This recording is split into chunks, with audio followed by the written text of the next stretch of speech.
Audiobook Fallen, Fallen is Babylon the Great by Matthias Klein. Part 4. This audiobook may be freely copied and shared.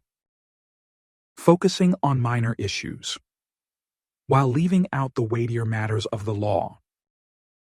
Let us note one of the many characteristics Jesus shows us, which is focusing on minor issues of righteousness and making a big deal out of them and paying very close attention to complying to them, while huge issues are dropped: justice, mercy, and faithfulness. Later in the prophecies, hypocrisy will be found among governments and economic forces.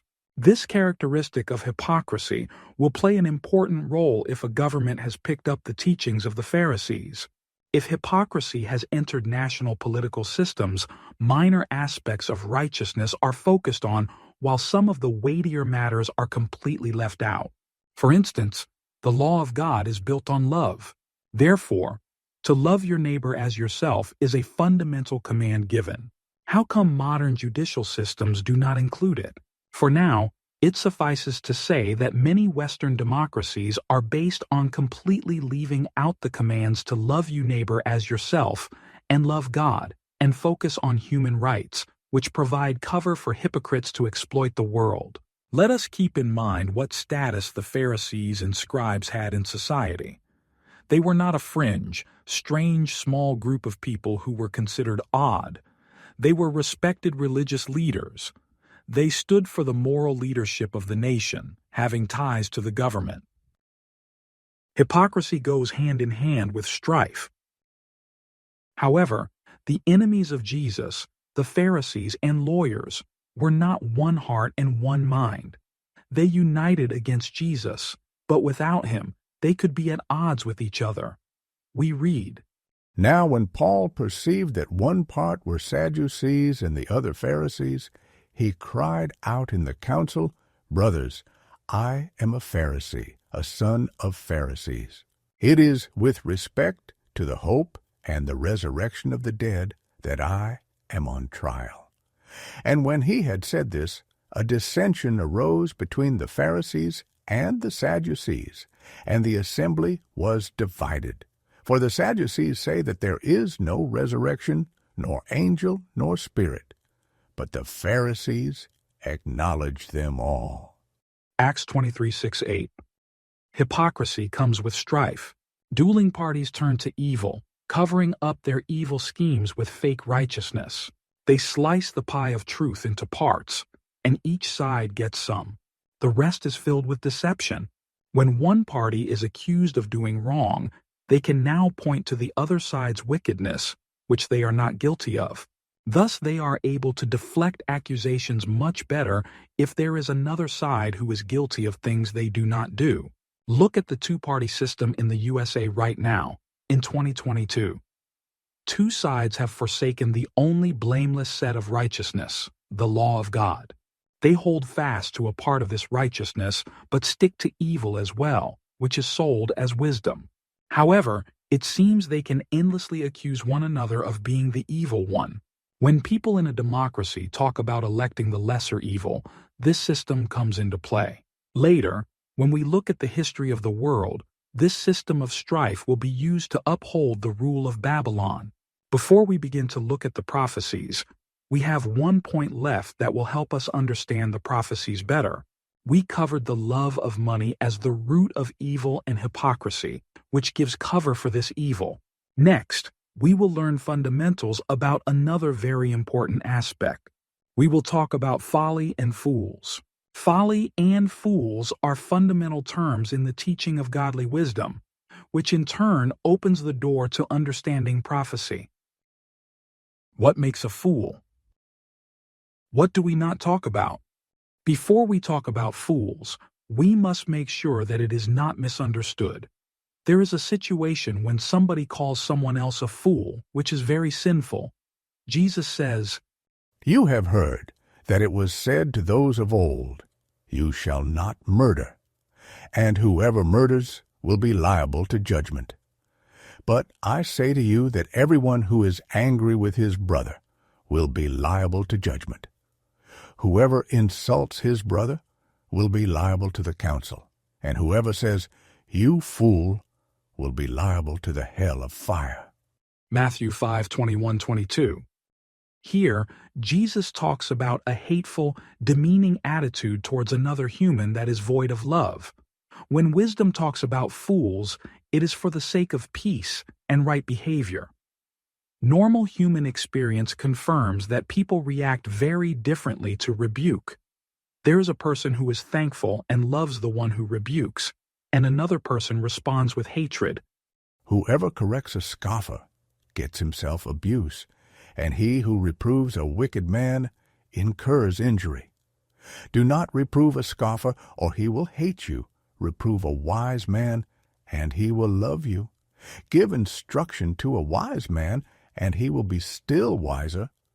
Teach a righteous man, and he will increase in learning. Proverbs 9:7-9. To keep peace and to help people, it is wise to know whether a person is a fool, a scoffer, or a wise person. This determines what can be said and done.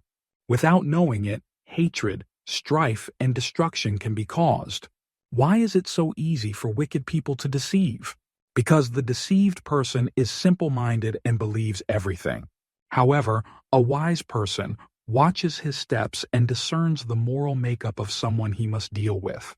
He is taught by God what constitutes a fool, a scoffer, and a wise person, and then he acts according to the instructions given by God for dealing with these different groups of people. It is foolish to refrain from categorizing others for the sake of love. Zeal without knowledge is not good. You can compare it with a doctor who does not diagnose the sickness first before prescribing medicine or surgery. Scoffers and wise people act and react very differently when it comes to righteousness and truth. Therefore, the loving person seeks wisdom and knowledge about fools, scoffers, and upright people. After gaining knowledge, he will apply it. What do we talk about? What does wisdom say makes a fool? There are two characteristics which, by themselves, are sufficient to make someone a fool. Let us not forget these two because they explain a great deal. Slandering others. The first pillar of folly we will talk about is this. Whoever utters slander is a fool. Proverbs 10:18. A milder form of slander is this. Whoever belittles his neighbor lacks sense, but a man of understanding remains silent. Proverbs 11:12. When analyzing hypocrisy, we saw the scheme of people covering up evil with a cloak of righteousness. Hypocrites exalt themselves. There are a couple ways to do that. You can make yourself look better by using a false scale. Either you blow up minor points of righteousness and neglect the weightier matters, or you invent new thoughts that make you look righteous. Another way of exalting yourself is to put the other person down. A fundamental way to exalt oneself is to belittle another person or slander him. Racism, for instance, is a form of this method where people join forces to slander others and exalt themselves. There are other ways as well. Some people use education, gender, or other attributes of human life. It can, of course, also be exercised on a personal level. All this is folly. The wisdom of God exposes this scheme, that whoever slanders his neighbor is a fool. This moral statement is like a law of nature, like the law of gravity. It applies universally, whether to an individual or a society. Trusting in your own mind. The other pillar that can be found in the teaching of wisdom about folly is this. Whoever trusts in his own mind is a fool, but he who walks in wisdom will be delivered. Proverbs 28:26. Any foolish statement, like slandering a race, can be proven wrong. But why do people not listen and not yield to truthful arguments? One reason is that they do not believe them and do not accept them. They decide whether to believe an argument or not by trusting in their own mind. They simply do not accept a higher wisdom than themselves. Does normal reason and experience allow man to trust in his own mind? The Word of God calls trusting in your own mind folly, but what about normal reason and common experience? Limits of the human mind. Common experience tells us that a human mind cannot look at several pieces of information at the same time without grouping them. Some say that 9 is the limit. There are differences in the degree of intelligence among humans, but we all know that even the smartest people cannot look at, let us say, 1,000 pieces of information at the same time without grouping them. We also know that the world at any given millisecond is made up of trillions of parallel processes. Over 7 billion people alone act in some way or another at any given point of time. We know about the cause and effect of billions of processes. So, any given second, no human can ever understand what is truly going on and where it leads to. The only reason humans exercise some visible control or have some understanding is because everything is well ordered. Therefore, this is the only way humans can make a bigger, more visible difference. Because human life is also ordered with respect to authority, which is part of God's creation, a leader of a nation can cause a lot of destruction by commanding his military to attack another country. The command structure of his military is ordered, and therefore thousands of soldiers go to war. Because nature and the use of it are ordered, the soldiers do not have to fight with their fists, but are able to use weapons like swords. Nature follows ordered laws, and therefore far-reaching effects can be achieved by understanding this order. The increase of knowledge led to the creation of the atomic bomb. In this way, the small influence of man became bigger and bigger by using this knowledge. If you put all these orders together, a simple command by the commander-in-chief can cause a lot of destruction. It can also cause a lot of good if, for instance, a dam is ordered to be built that provides water for several villages or cities. Pride resulting from forgetting about the limitations of our mind and strength. It is tempting for man to think he is master of everything because he has some knowledge of this order and sits at a high level in the hierarchy of authority. But man has never had control of all processes or been the one who controls everything. The highest level of control is being like God. There are 2 people we have on record whose pride went so far that they considered themselves like God. They play an important role in respect to decoding who Babylon is. One person was Nebuchadnezzar, the king of Babylon. He said, I will ascend above the heights of the clouds. I will make myself like the Most High. Isaiah 14:14. Once he looked at Babylon and said, Is not this great Babylon that I have built for a royal dwelling by my mighty power and for the honor of my majesty? Daniel 4:30. Here we can see what pride is. He created neither himself nor the order of authority in his country. He did not create the earth in the order it is submitted to. He did not build the houses and gardens that make up the city. He did not come up with the knowledge of the order nature is submitted to. But because he rejected God as the author of all in all order, he was tempted to look at the small role he played in all of it as being the cause of all. Next to the king of Babylon, another person exalted himself to the throne of God as well.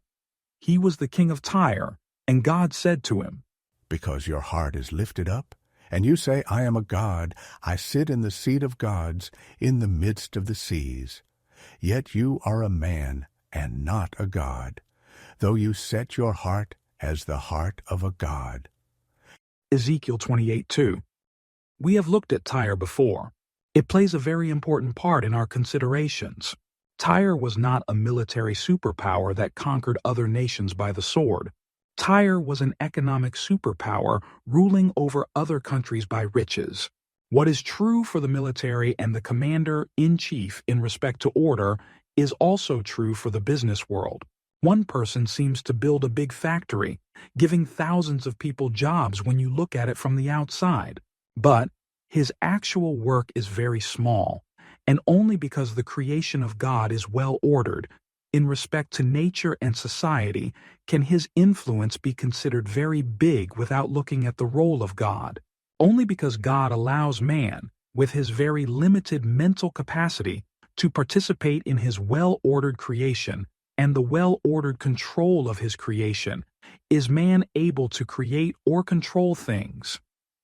If man only trusts in his mind, he will leave out God, steal all God's glory, and pretend to be something. As we have seen, his pride even reaches heaven and God himself. Man has no absolute power to execute his plans. However, common sense and common experience give witness to all men that their mental capacity is very limited and that it is not within their power to execute a plan. It is a common human experience that plans do not come to pass as planned. Why is that? Because it is common sense and normal experience that we do not know all causes affecting the outcome of our plan, and we do not control all causes. Weather, for instance, can cause ambitious plans of conquerors to fail. Man errs. Next to the natural limitation of our brain regarding the storage and processing capability of information and knowledge, it is also common sense and our experience that not all our knowledge is right and true. We err. Next to erring with an upright heart, it is also common sense and our experience that we willfully err because it serves our purpose. There is no human who can say that he has cleansed his heart and that he is free from all wicked motives. Because of evil, we adopt lies because these lies serve the pursuit of an evil motive. We are not upright in weighing all arguments. We want a certain outcome, and then we corrupt our personal knowledge of facts and laws to deal with facts according to the outcome. Man's actions and words are completely under God's control. There is another and most important aspect of the folly of trusting in your own mind. The Bible gives testimony of the truth about all people having a certain knowledge of God. For what can be known about God is plain to them, because God has shown it to them. For his invisible attributes, namely his eternal power and divine nature, have been clearly perceived ever since the creation of the world in the things that have been made. Therefore they are without excuse. For although they knew God, they did not honor him as God or give thanks to him, but they became futile in their thinking, and their foolish hearts were darkened. Romans 1:19-21. Because God is known by all mankind, when they start out their conscious, they are, or were, aware of his almighty power behind all things. God has created all things and controls all things. All things are made for a purpose, as stated in Proverbs 16:4. The Lord has made everything for its purpose, even the wicked for the day of trouble. Man fools himself into thinking that he has freedom to choose his steps and words, but it is just an illusion. Wisdom testifies, The heart of man plans his way, but the Lord establishes his steps. Proverbs 16:9. And The plans of the heart belong to man, but the answer of the tongue is from the Lord. Proverbs 16:1. It is true that man can plan and desire, but whatever he eventually does and even says is up to God. Some will vehemently oppose these statements. However, if we are honest, who has not experienced that? We planned on saying something to, let's say, a doctor, and when we had the chance, we ended up saying something else. Who has not experienced that we planned something and ended up doing something different? It is the deceitfulness of man to contradict these statements. Indeed, there are instances when someone plans something and puts it into practice exactly as he planned, but even one instance when we could not put our plan into practice proves the point that it is up to God. Let us go even further and ask ourselves whether we can recall an instance when our assessment of the situation and our proposed solution were wrong. Again, some might claim to have never been wrong about their assessments and solutions, but the people who will believe them are probably as rare as those who will claim this regarding all they have said.